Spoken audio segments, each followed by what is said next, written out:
A la Universidad de Belgrano, al Grupo Mundial, por permitirme participar de este webinar. Voy a tratar de ajustar el tiempo para terminar de acuerdo a las expectativas. Voy a compartir pantalla. A ver, ahí está. Muy bien. El tema que decidimos abordar, lo mío claramente es la criminología, así que el tema que decidimos, que propusimos y decimos exponer hoy, es la investigación criminal durante la pandemia de COVID-19. La pandemia de COVID-19 nos llevó a una serie de aprendizajes en todo sentido. Obviamente comenzamos desde lo sanitario hasta lo que hace a las costumbres, a nuestro modo de vida, etcétera. Y también, de manera indubitable, afectó desde el punto de vista de la seguridad pública y desde el punto de vista de la investigación criminal. O sea, desde el punto de vista de la prevención de los delitos y desde el punto de vista de la represión, la investigación y represión de los delitos. ¿Qué es lo que ocurrió en realidad? Así como nosotros los países latinoamericanos, que son la inmensa mayoría de los representantes que tenemos hoy en el chat, he visto que hay alguno asiático y alguno europeo, pero la inmensa mayoría son de países latinoamericanos, nosotros tuvimos que prestar atención con mucha expectativa a cuál era el comportamiento desde el punto de vista estrictamente sanitario, desde el punto de vista médico y biológico, cuál es el comportamiento del virus de COVID-19 a medida que fue avanzando desde el este hacia el oeste. El comportamiento del virus se fue notando, empezó por Oriente, Medio Oriente, luego se trasladó a los países europeos, luego a los países africanos y finalmente saltó a América y más o menos contemporáneamente a Oceanía. Este fue lo que estoy mostrando en el mapa, el comportamiento del COVID-19 y curiosamente también fue el comportamiento criminal. Nuestras fuerzas de seguridad tuvieron que mirar con expectativa desde el punto de vista de la prevención sanitaria, desde el punto de vista de la prevención de los delitos, tuvieron que, insisto, mirar con mucha expectativa cuál era el comportamiento de las fuerzas de seguridad europeas. Yo voy a ir citando a medida que avance esta presentación, que traté de hacerla lo más sencilla posible. Lo que voy a ir citando de cada país son comunicaciones hechas por la fuerza de seguridad de ese país, por los máximos representantes policiales o por los voceros policiales. Pero primero yo quiero abordar un tema. Ustedes saben que cuando estalló la pandemia de COVID-19, cuando comenzó como epidemia en China, yo me encontraba en Tailandia, que es de donde proviene esta fotografía. En enero de 2020 yo estaba en Tailandia. Para quienes no conocen Tailandia, no por su ubicación estrictamente geográfica, pero para quienes no han estado en Tailandia, Tailandia es una suerte de lugar de vacaciones masivo para el pueblo chino. Los chinos vacacionan masivamente en Tailandia. Esto hizo que uno de los primeros países donde circulara el virus, mucho antes que en Italia, fuera Tailandia. Y ustedes saben que estando en Tailandia, automáticamente vi como el pueblo tailandés, cuando surgió la primera noticia de la epidemia, se colocó barbijo. Y aquí me ven a mí, inmediatamente, pese a que era solamente un visitante, a colocarme el barbijo.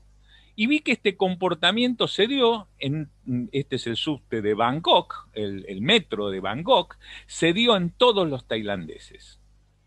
Entonces, si bien el tema mío es la investigación criminal, pero yo provengo de una fuerza policial, así que he tenido que participar en lo que hace a la prevención de los delitos, esto es a la seguridad pública, esto también es un problema de seguridad.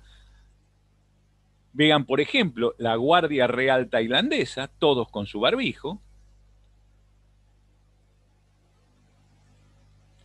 y ofrezco de mi país esta estadística, que es de hace una semana, ahora el número es superior seguramente. Esto, Argentina, al día de hoy, tiene 2.069.751 casos con 51.359 muertes. Hace una semana, ahora esta cifra ha sido superada, se puede encontrar por internet. Argentina. Tailandia, el país que tiene estas características, que es vecino a China, que es un país de gran circulación de chinos desde la inmediatez de la ocurrencia de la epidemia, cuando se transformó en pandemia, tiene solamente registrados 25.504 casos y 83 muertes. Indudablemente, esto se debe al uso inmediato y cultural del barbijo. Cuando a mí, de alguna manera, nunca me obligaron a utilizar el barbijo, pero es una sugerencia casi de cumplimiento efectivo. A mí, insisto, me obligaron por el comportamiento social que me rodeaba en Bangkok, perdón, y en toda Tailandia, a la utilización del barbijo. Aquí en mi país, muchos notables entre comillas, ¿no? Iban a los medios de comunicación a defender con vehemencia el no uso del barbijo. A lo mejor esto va a dar explicación a por qué la ocurrencia de muchas cosas. A mí que me ha tocado trabajar en el ámbito criminal toda mi vida, desde muy jovencito, desde mis 18 años, en que comencé mi carrera policial, siempre hemos prestado atención a la influencia de los medios de comunicación en la población en general. Y ha habido un crimen muy famoso aquí un crimen, todavía no sabemos si es un crimen, en realidad una muerte muy famosa en la República Argentina, que es la muerte de un fiscal federal. Que no sabemos lo que es, yo no voy a abrir opinión sobre eso, ni abrir juicio, hay quienes piensan que es un homicidio, hay quienes piensan que es un suicidio, y hay hasta quienes piensan, y hablo de gente de mucha capacidad investigativa, que piensan que puede haber sido una muerte accidental. Ese fiscal federal, el doctor Nisman, cuando muere, yo presto atención a un experto de estos que van a los medios de comunicación, que dice en un medio de comunicación que era un homicidio. Y entonces se le pregunta por qué. Y dice, porque el muerto era un abogado y los abogados no se suicidan en pijama. Yo nunca voy a tener idea de dónde sacaron semejante grado de estupidez para esa opinión. Pero creo que se parece bastante a este tema del no uso del barbijo. Muy bien. Vamos a ver qué ocurrió durante la epidemia del coronavirus. Nos encontramos con formas de delito realmente insospechadas, porque los delincuentes buscaron formas de beneficiarse económicamente y todos sabemos que el delito muta, ¿verdad? Empezamos a ver tráfico de mascarillas, vacunas y medicamentos falsos, estafas a los ancianos y los ciberdelitos. Básicamente todo va a girar de acuerdo a estas modalidades delictivas. Millones de personas en sus casas, redujo el número de robos y de otros delitos callejeros. Hoy en día encontramos también en los medios de comunicación a muchos encargados de la seguridad pública decir que, bueno, que han tenido un brillante desempeño durante el año 2020 porque el índice de delitos se ha reducido drásticamente.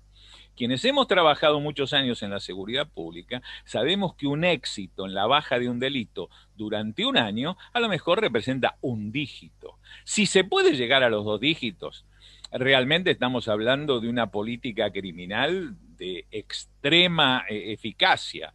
Yo lo escuchaba hablar a Carlos Repali hace un rato, lo mencionó a Rudy Giuliani. Bueno, realmente la política de tolerancia cero en la ciudad de Nueva York, que se puede llamar exitosa, después se podrá discutir de acuerdo si fue direccionada o no contra etnias determinadas, eso lo podremos discutir, pero que fue exitosa en la baja del delito, en la drástica baja del delito, esto es cierto.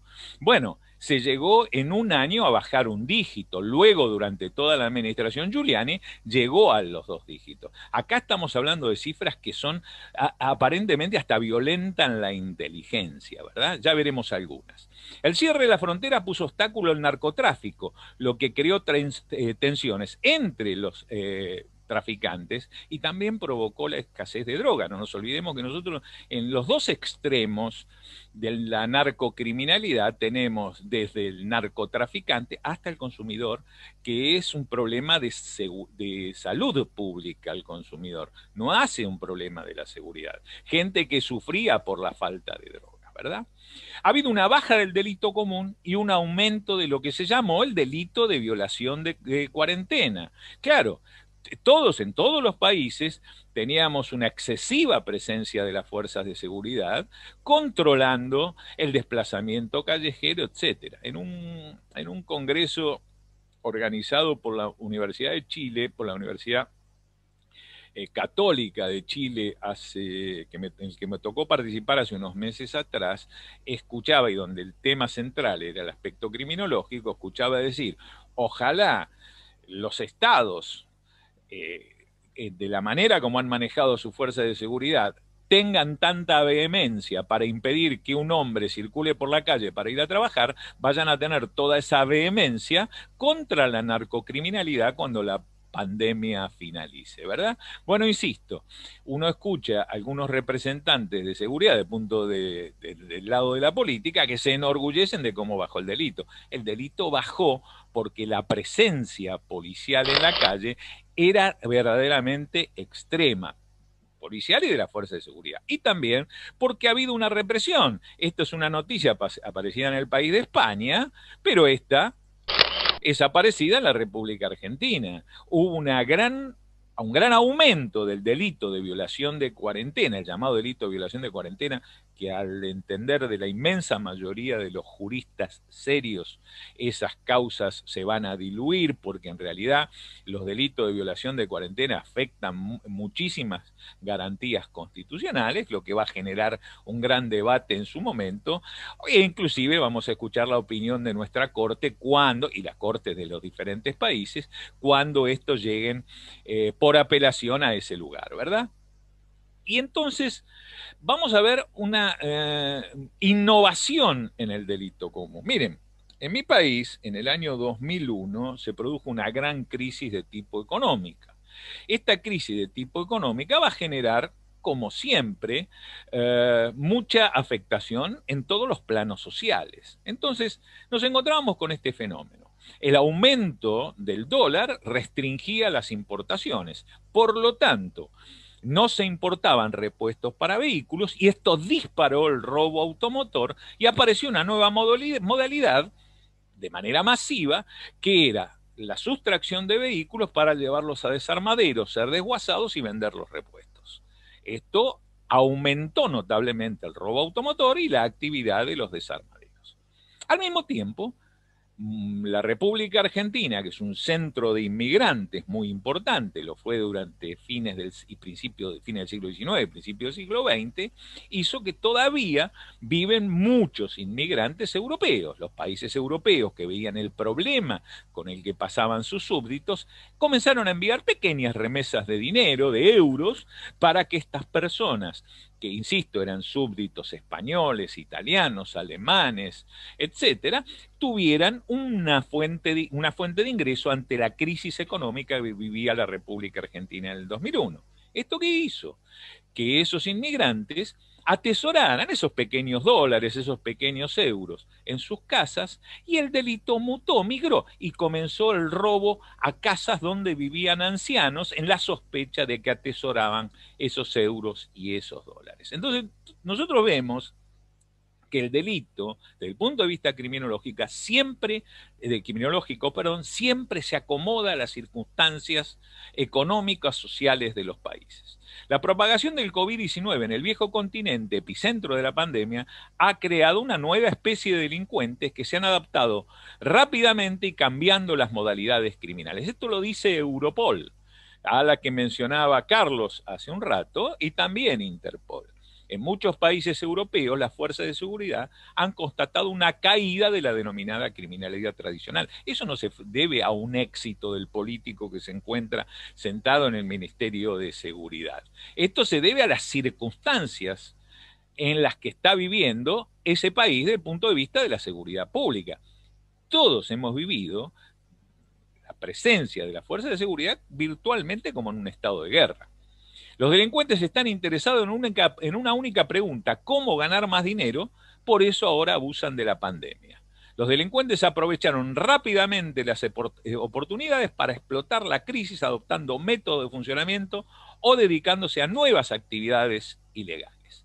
Los estafadores, por ejemplo, se adaptaron muy rápidamente a sus sistemas de fraude para rentabilizar la angustia y el miedo de los ciudadanos europeos. Todos son mensajes transmitidos por Europol.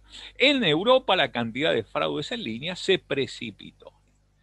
Este fenómeno, vamos a ver en España qué ocurre, pero se va a dar en todos los países europeos, y luego, cuando la pandemia va a involucrar a los países latinoamericanos, se va a instalar en nuestros países.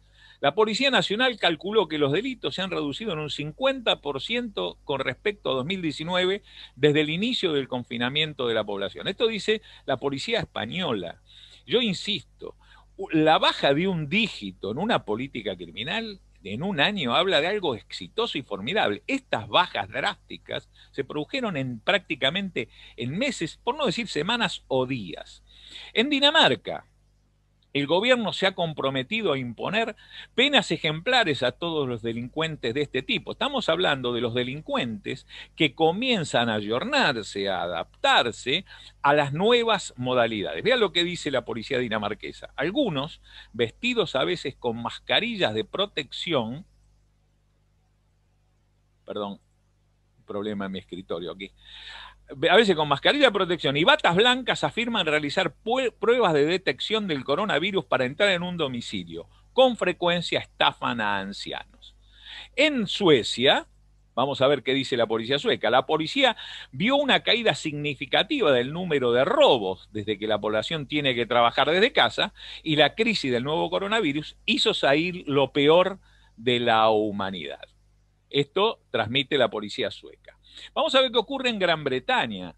En Gran Bretaña, la Agencia de Lucha contra el Crimen Organizado, NCA, delincuentes toman como blanco a quienes intentan comprar suministros médicos en Internet, envían correos electrónicos que ofrecen un falso apoyo médico y estafan a las personas más vulnerables o cada vez más aisladas. O sea que aquí vemos que lo que hemos presenciado en nuestros países ha dado comienzo en el viejo continente, que son las estafas a ancianos, los delitos online, etc.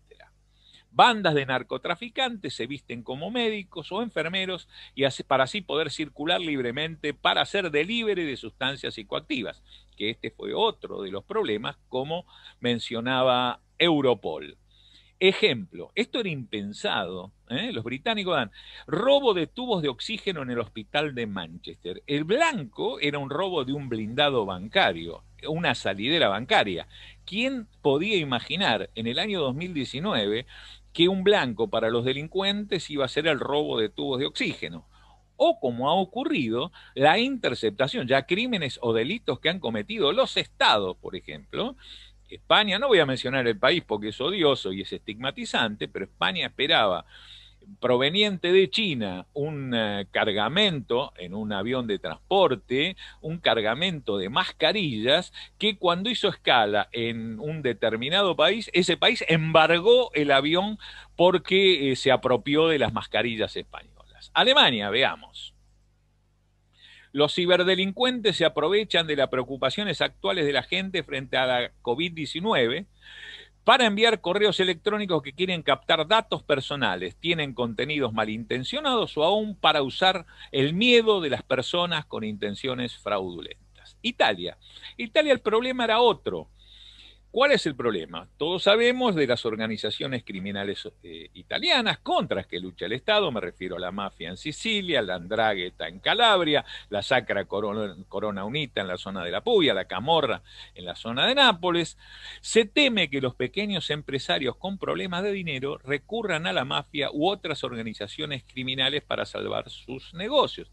Todos sabemos que esas organizaciones criminales ocupan muchas veces los lugares que no ocupan Estado. Por ejemplo, a mí me tocó estar con los carabinieri en Sicilia y los carabineros me decían, aquí no existe el delito de violación, no está en el ADN del siciliano. Es impensado que un siciliano cometa un delito contra la integridad sexual. Le digo, bueno, pero aquí no viven todos sicilianos, hay muchos inmigrantes, pregunté yo. Bueno, si hay algún inmigrante que comete un delito contra la integridad sexual, rápidamente se ocupa la organización local de cobrar rápida venganza, ¿verdad? El agio y la especulación. En los Estados Unidos de América, inmediatamente a que comenzó la pandemia, vimos un gran acaparamiento de suministros médicos básicos para revenderlos a un precio del 700%. Se hizo un gran secuestro de mascarillas, por ejemplo, en plena ciudad de Nueva York. Y bueno, así como ocurrieron todos estos delitos relacionados con los suministros que tenían que ver con la pandemia, etcétera, aparecieron exponencialmente de manifiesto los ciberdelitos sexuales. Los ciberdelitos sexuales y de todo tipo, pero mayormente los delitos sexuales. Uno de los ciberdelitos, perdón, luego vamos a ver específicamente los sexuales. Y entonces nos vimos que uno de los fenómenos que se produjo fue la proliferación de la fake news y tuvieron que iniciarse campañas para detener las políticas de fake news que se veían en muchos medios, que los medios de comunicación tomaban la fake news y la daban como noticia válida. Y lo llamamos infodemia. En la República Argentina, por ejemplo, hubo casos específicos donde se dieron noticias falsas, especialmente que tenían que ver con los jubilados, que hicieron estallar muchas páginas del ANSES, que es lo que tiene que, el organismo que tiene que ver precisamente con el pago y el cobro de todo tipo de beneficios a las personas de los jubilados y las personas de la tercera edad. Bueno, fueron fake news. Un aumento exponencial de todos nosotros, de permanencia frente a la pantalla, y esto hizo que el delito fuera canalizado por ese lado, ¿verdad? Y aparece, insisto, el cibercrimen, las tentativas de estafa por insumos, por venta de insumos que tenían que ver con la pandemia, muchos de estos insumos inexistentes, especialmente de productos muy demandados. Apareció la falsificación del alcohol en gel, hecho de muy mala calidad, o inclusive con elementos de tipo tóxicos. Apareció el phishing, la captación de datos personales. Uno de los más comunes era que alguien recibiera, cualquiera de nosotros recibiera un mail diciéndonos que, por ejemplo, la cuenta de Netflix, nuestra cuenta de Netflix, había sido cerrada por falta de pago y nos pedían los datos personales y de una tarjeta de crédito para reabrirla. Y uno lo que veía claramente es la presentación de una web de Netflix. Lo mismo ocurrió con Apple. Y también apareció de manera masiva la utilización del ransomware, esto es de introducirnos una espía dentro de nuestra máquina, de nuestro ordenador, que nos bloqueaba el ordenador y nos pedía los datos de una tarjeta de crédito para el uso de nuestro programa de Apple o nuestro programa de Windows, por ejemplo, ¿verdad? Y esto hacía que una vez ingresada a nuestro ordenador podían conocer todos nuestros datos personales. Las extorsiones por la visita a páginas porno, por ejemplo, y hackeos de todo tipo. Y esto hizo que las instituciones tuvieran que tratar de defenderse con grandes campañas para procurar invalidar todos los accesos que se podían realizar con estafas o de cualquier otra naturaleza. El mismo FBI permanentemente está transmitiendo por las redes las diferentes formas de estafa que ha habido. Una de las últimas ha sido la colocación o adelanto en las listas para la obtención de la vacuna, cosa que hoy no está ocurriendo porque ya los Estados Unidos han llegado a la vacunación masiva que muy pocos países tienen, ¿verdad? Y ahora sí, los ciberdelitos sexuales que eligieron como blanco a los niños. Los niños, los jóvenes y las jóvenes fueron el blanco de los ciberdelitos sexuales. La pederastía en línea tuvo permanente vigencia, todos sabemos cómo es, se generan perfiles falsos simulando ser un niño o una niña, cuando en realidad tenemos al cibercriminal por detrás y lo que procuraban es la obtención de fotografías de pornografía infantil o aún delitos practicados no solamente online, sino logrando citas con los niños, etc.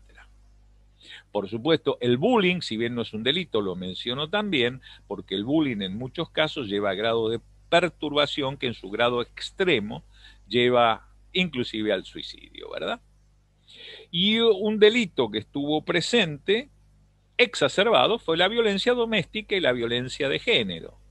Las Naciones Unidas exhortaron a los estados a ocuparse del problema de la violencia de género extrema. Aquí nos encontrábamos con que el delincuente que convivía antes de a ratos con la víctima, ahora estaba conviviendo las 24 horas del día, lo que disparó los números de la violencia de género. Por supuesto, no se lo asignemos exclusivamente a la pandemia, porque nuestra región, me refiero a toda Latinoamérica, viene con un incremento de los delitos de violencia de género extrema, me refiero a femicidio, que no se detiene. Aunque no hubiera ocurrido la pandemia, este número hubiera crecido, porque no hay forma por ahora que desde el punto de vista criminológico, pese a todas las campañas que estamos realizando, yo participo de ellas siempre que puedo, no logramos bajar los números, no hubieran tenido la curva exponencial que tuvieron durante la pandemia, ¿verdad? Fíjense, un aumento del 60% de las denuncias durante la pandemia de coronavirus. Y aparecieron, a instancias de las Naciones Unidas, diferentes formas de publicitar para que las víctimas tuvieran algún tipo de contención. Y las recomendaciones de las Naciones Unidas, como por ejemplo la de crear formas para que la mujer pudiese transmitir que estaba siendo víctima de un caso de violencia de género. Y último tema, y para cerrar, otro de los problemas que tuvimos durante el coronavirus fue precisamente de a quienes nos toca por nuestra especialidad concurrir a la morgue o a la escena del crimen, el grado de exposición que se tiene al virus. La doctora Judy Melinek fue la primera, es una médica forense de la Bahía de San Francisco de los Estados Unidos, fue la primera en publicar un trabajo indicando sobre la permanencia del virus. Aquí la tenemos a la doctora trabajando en San Francisco, y la primera en una comunicación de indicar que el virus es más resistente y permanece en el cadáver. Esto que quiere decir que una vez la persona fallecida, todavía en el cadáver el virus tenía capacidad de contagio. Vive lo que viven los glóbulos, pero al ser intracelular, a la muerte de los glóbulos rojos, se hace extracelular y ahí es donde tiene la posibilidad de contagiar. Un trabajo hecho por la Morgue Judicial de Buenos Aires, los médicos que ven ustedes ahí, todos médicos forenses, indica, la Morgue Judicial de Buenos Aires, indica este trabajo de investigación que se detectó hasta 62 horas y 45 minutos después del fallecimiento el virus con capacidad de contagio en el cadáver. 62 horas y 45 minutos después del fallecimiento. Y el primer muerto, por ejemplo, contagiado de coronavirus fuera de China, fue un médico forense tailandés. La directora de la Morgue Judicial de Buenos Aires.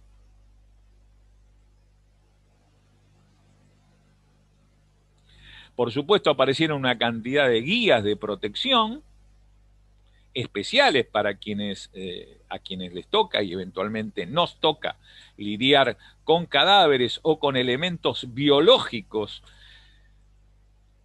Y aquí vemos, colegas, mi querido amigo, el teniente coronel Esteban Rengifo de la Policía Nacional Ecuatoriana, y a nosotros mismos nos tocó también protegernos en algún caso de trabajar con evidencia biológica, ¿verdad?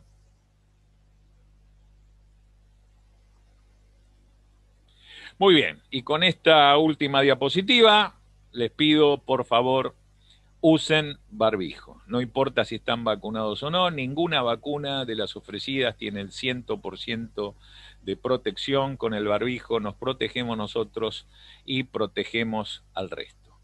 Muchas gracias por su atención.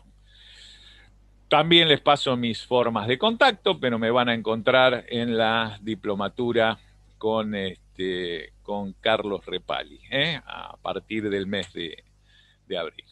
Carlos, Hola Raúl, perfecto. Excelente exposición, realmente para tener en cuenta porque has dado muchos detalles realmente no conocía el tema de cuánto tiempo digamos, en horas se mantenía el virus en un cadáver, ¿no? Eso es sumamente importante, sumamente importante. Bueno, el tema de los abusos a los niños, etcétera, que justamente está siendo explotado en este momento en muchos países. No, son todos temas sumamente interesantes. Bueno, vamos a ver si tenemos algunas, algunas preguntas. Bueno, felicitaciones, etcétera. Este, a ver si nos queda algo pendiente por acá. Se incrementó exponencialmente el delito de grooming y la tenencia y distribución de imágenes con contenido de abuso sexual infantil. Eso lo dice Damián Fernando Franco, sí, bueno, es uno de los temas que expusimos. tal cual, tal cual. Bueno, vamos viendo si, bueno, mandan saludos de distintos lugares. Así que excelente, Raúl. ¿Todavía seguís con Van? ¿Estás? No, no, no, no, no.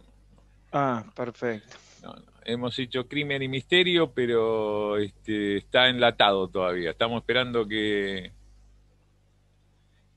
mira, ahí me hicieron un comentario. Creo que muy pocos sabían cuánto tiempo duraba el virus en los cuerpos. Yo les digo, yo reuní los tres Mm. trabajos, uno hecho por la doctora Meliné, que fue publicado en Israel, el trabajo hecho, que me lo cedieron con mucha gentileza los médicos de la Morgue Judicial de Buenos Aires, y algún aporte que hizo el Cuerpo Médico Forense de la provincia de Entre Ríos en Argentina. Los reuní los tres y mandé una alerta, las posteé por Facebook y por Instagram, ¿verdad? Al día de hoy, la alerta que mandé yo, porque yo la mandé para criminalistas y médicos forenses, porque hay que cuidarse en la escena del crimen y en la morgue. Al día de hoy tiene 200.000 entradas el posteo mío de Facebook, porque veo que Impresionante. nadie se ocupó del tema.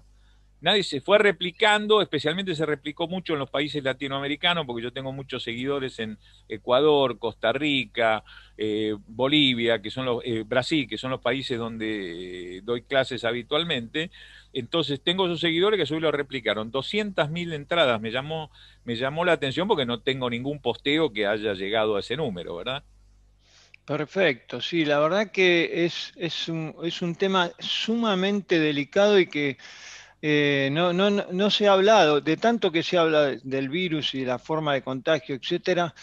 Este detalle es un tema realmente muy preocupante, porque, bueno, ¿quién no tiene un familiar o a un conocido o alguien que pueda haber pasado por esa situación extrema y capaz que después de 24 horas va tranquilo y se encuentra con que se termina contagiando, ¿no? Bueno, bueno, por eso no es caprichoso que... ya te contesto, Frank Maleza, o te contesto ya. ¿Qué proyección puede dar en caso de presentarse? Realmente no te puedo dar precisiones, pero creo que ya las policías, las fuerzas de seguridad han aprendido cuáles son los delitos y el comportamiento criminal durante la pandemia, así que van a estar direccionados en ese sentido. Todas los organismos dentro de la fuerza de seguridad dedicados a la investigación de ciberdelitos se han visto reforzados ahora producto de la pandemia, trabajan realmente a destajo, ya de por sí están trabajando cada vez más porque desde un suicidio a un hurto, enseguida se secuestran todos los teléfonos celulares, las notebooks, las tabletas y todo. Entonces todos esos organismos tienen un trabajo que ha aumentado de manera exponencial. Bueno, los que llaman en México, algunos amigos míos mexicanos, me olvidé de México cuando dije los países a donde viajo habitualmente, unos amigos míos mexicanos que se dedican, hablan de los ciberpolicías. Bueno, hay muchos ciberpolicías trabajando en esto para tratar de prevenir los delitos de grooming, etcétera, ¿no? Tal cual. Se utiliza mucho inteligencia Sí, artificial perdón. justamente para leer teléfono, bajar los contenidos. Eso que estamos dando es realmente... fíjense que todo lo que estamos hablando, tanto lo que habla Jesús como lo que habla Raúl, y lo que estamos hablando, están todos relacionados, ¿no? Los algoritmos se utilizan de la inteligencia artificial, se utilizan en todos los campos. Sí, Porque sí, si no sí. sería, se secuestran 5 teléfonos. ¿Cómo hacemos para revisar uno por uno los 5 teléfonos? Inteligencia artificial. Ah, claro. Espera un segundo que conteste unas preguntas. ¿Consideraría que Sí. apareció en la vacuna clandestina falsa? No, ya apareció. No lo considero. Ya apareció. ¿Eh? Por eso es que tenemos siempre una de las cosas que dicen es prestar atención al cierre del recipiente de la vacuna, cosa que el vacunador muestra siempre que el recipiente, el momento en que lo abre, al que le toca que lo abre. El protocolo de autopsia de víctima con COVID es nacional, sí es los protocolos, porque se han hecho más de uno, se han modificado y están publicados en el Ministerio de Salud de la Nación. Todo el trabajo de pese a que fueron generados por indicaciones del Cuerpo Médico Forense de la Justicia Nacional. Disculpame que te interrumpí, Carlos. No, perfecto. Raúl, No, no, no. Lo que estamos les sumando, perdón. transmito Carlos, perdón, una pregunta que Sí. pasó porque fue rápido. Alguien preguntaba sobre la trata de personas, cómo se había o sea, desarrollado con la pandemia. Si hablamos de la trata de personas, si hablamos de la prostitución, porque tratas hay de muchos tipos. Si estamos hablando de esa trata, al principio bajó muchísimo, ¿eh? Como todos los delitos tuvieron. A ver, la provincia de Salta, que fue una de las que publicó, para quienes no están en Argentina, Salta es el noroeste argentino, ahí en el límite con la República de Bolivia, por un lado, y por el extremo norte de Chile. Para junto con Jujuy, el noroeste argentino. La provincia de Salta habló de un 70% de baja del delito, que creo que fue lo más extremo. Todos los delitos, absolutamente todos los delitos, eh, bajaron. Bueno, ahí Erika dice, Tailandia de manera inmediata empezó a usar los barbijos. Absolutamente. Yo tomé el tema del barbijo, porque no lo uso porque yo me dedico el doctorado mío es en criminología y criminalística, pero yo tengo un título, una tecnicatura en seguridad que no utilizo.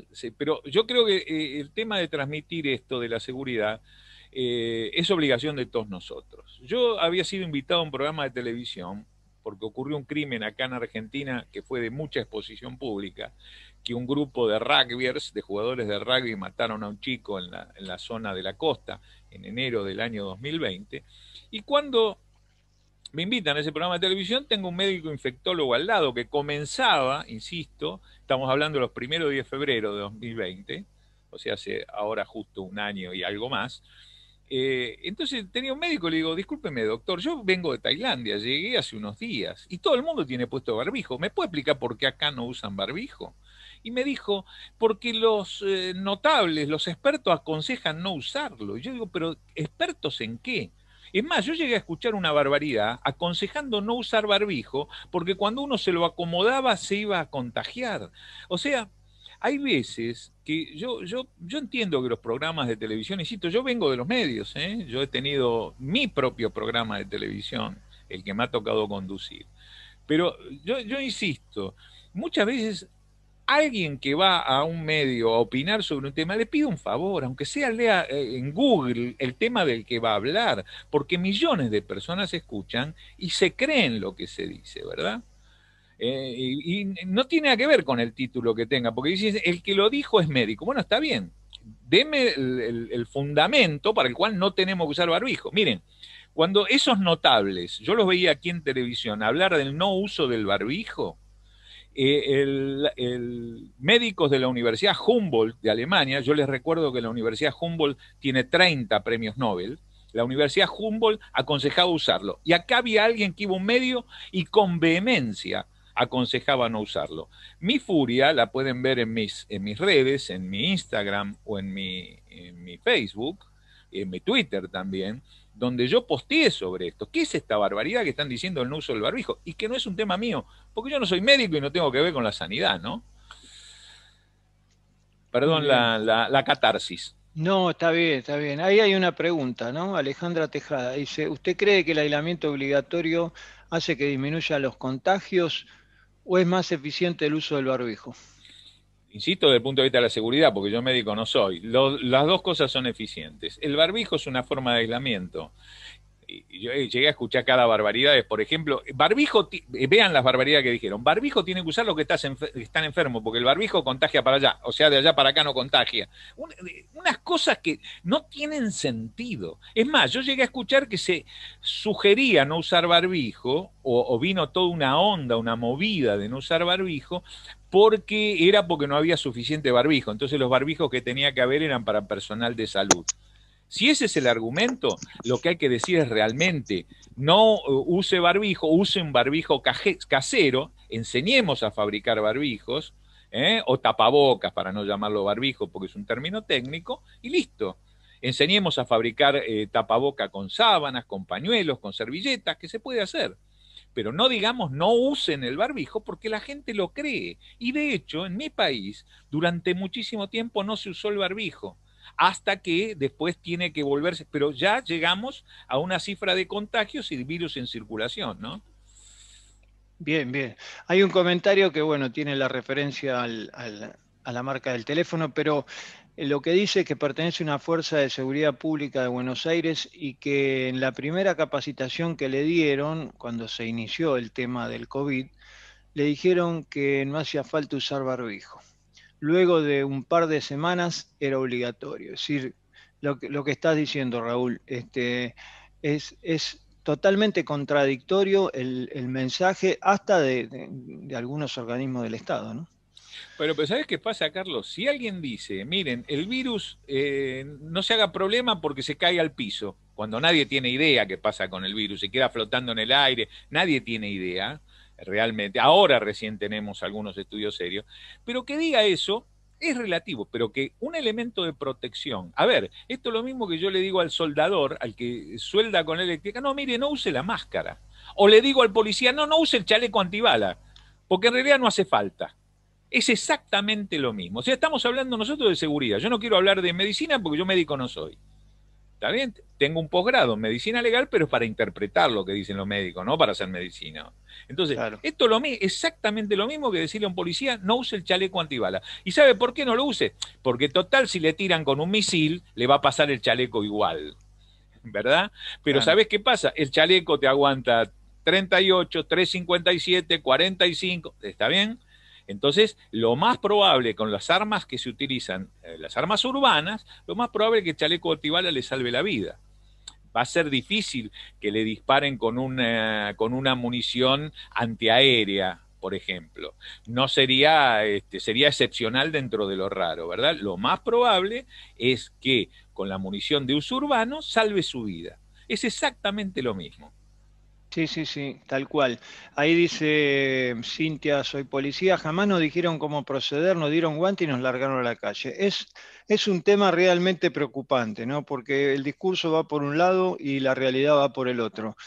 Los que tenemos con Raúl más de 35 años en la institución, con Raúl compartimos despacho en el Ministerio de Seguridad, sabemos que desgraciadamente, en estos países, llamémosle subdesarrollados o como quieran, se ocupan poco de la persona humana, ¿no? Y bueno, la prueba está a la vista. Estamos viendo lo que están pasando con las vacunas que realmente no debería ocurrir. Pero bueno, Le bueno, contesto un segundito, Carlos, le sí. contesto. ¿Alguien preguntó si es perfilación del grooming? Sí hay. Hay técnica de perfilación de groomers y de tratamiento de la víctima, obviamente. De hecho, escribí un capítulo en el último libro mío que salió hace la última edición de La víctima del crimen. Justamente tengo todo un capítulo dedicado a ciberdelitos sexuales. Sí, sí, sí. El tratamiento, el empleo de cámara GESEL, etcétera, etcétera. Sí hay perfilamiento para groomers, sí los hay.